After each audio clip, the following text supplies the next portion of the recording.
Hi, I'm Wang with Constellation Research. And I'm Kuelz with Siemens Digital Industry Software. You're the SVP of Global Customer Success, and you just did something really interesting. We're live here at Dreamforce. We're talking about agents, we're talking about digital labor, we're talking about AI, where that future is. You're actually an early pioneer. Tell us your story.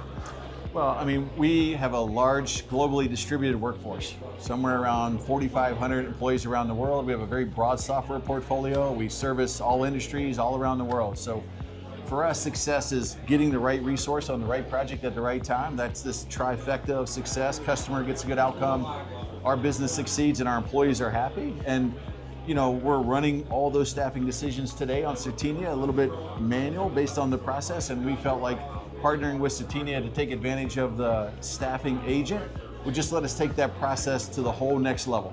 You know, that's really exciting because we're in a world where we're going from augmentation to acceleration to automation to agents and then to a sense of autonomous advisors. That journey is not easy to do, especially given how much you work with humans and project management and that staffing and availability.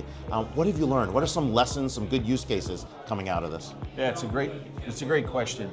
We are working on some really cool use cases. So we imagine a world where we're going to see this bifurcation of our resource managers doing strategic, forward-thinking work, and our digital resource managers doing transactional work. So in that context, use cases that we're working on are just automated staffing, where there's an obvious fit for a resource and an assignment. Let's just have the digital agent go ahead and make that assignment.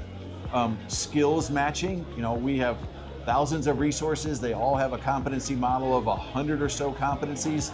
Reasoning over all of that and inferring the best match for assignments. We're looking forward to that staffing agent making that whole process more accurate. Resource or utilization balancing. We have, inevitably, you have workers that are overutilized and workers that are underutilized. So we're looking for the staffing agent to better balance sort of how we allocate and leverage our workforce. And then some pretty cool things about giving us a heads up early that we may have difficulty staffing something, and then helping us prioritize which assignments need to be staffed first. I'm smiling. I mean, one of my first jobs was doing program management, and I built a whole system on Lotus Notes. You can only imagine how hard that was, just trying to get the workflows and the Notes DB to work, and just the ability to think of it like having the automatic staffing, the tribal knowledge go into the system, right? Just to know these 5 people do a better job on this team with a better outcome than this other group over here, and what are the conditions or what makes them successful? I mean, are you seeing that level of excitement? Yeah, I mean, like you mentioned today, the process I think is really good, but it's pretty manually intensive. You've got resource managers reasoning over large amounts of skills, large amounts of resource requests, lots of human interaction to determine it's the right fit. And not only is it the right fit for the customer, but the right fit for the employee. And again, we see this bifurcation where a lot of that can be automated with real intelligence and predictive analytics.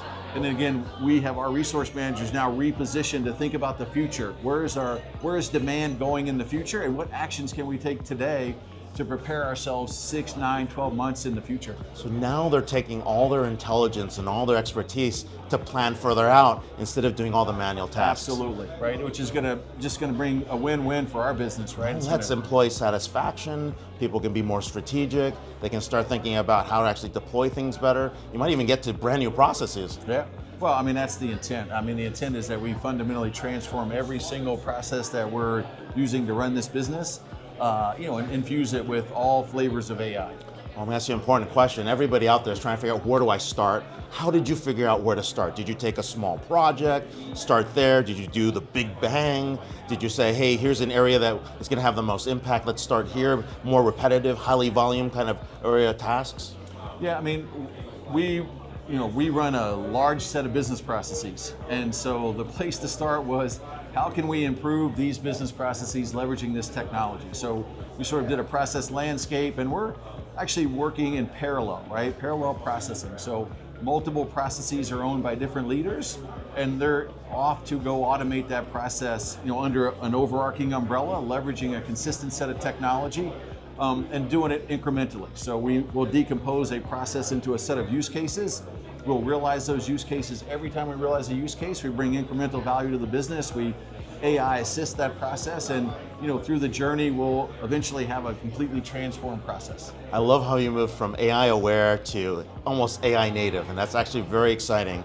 Because one of the biggest things when we think about this is you look at business process flows, and it's not about where you automate, it's about when and where you insert the human. You've already collapsed those workflows and the decision trees, and that's like very exciting to me. But the most important part for everyone listening out there is you start with the business outcome and you work your way back with the technology. And it sounds like that's what you did. That's exactly what we did. Every time we moving forward, we have a clear definition of the value we're attempting to realize, and sponsorship behind realizing that value. So we're not into experimentation, we're into value realization, and that's kind of how we've organized the program. Lots of valuable lessons learned here. I know it's so quick, but thank you so much for being here, Kurt. Yeah, my pleasure. Thank you. Thank you.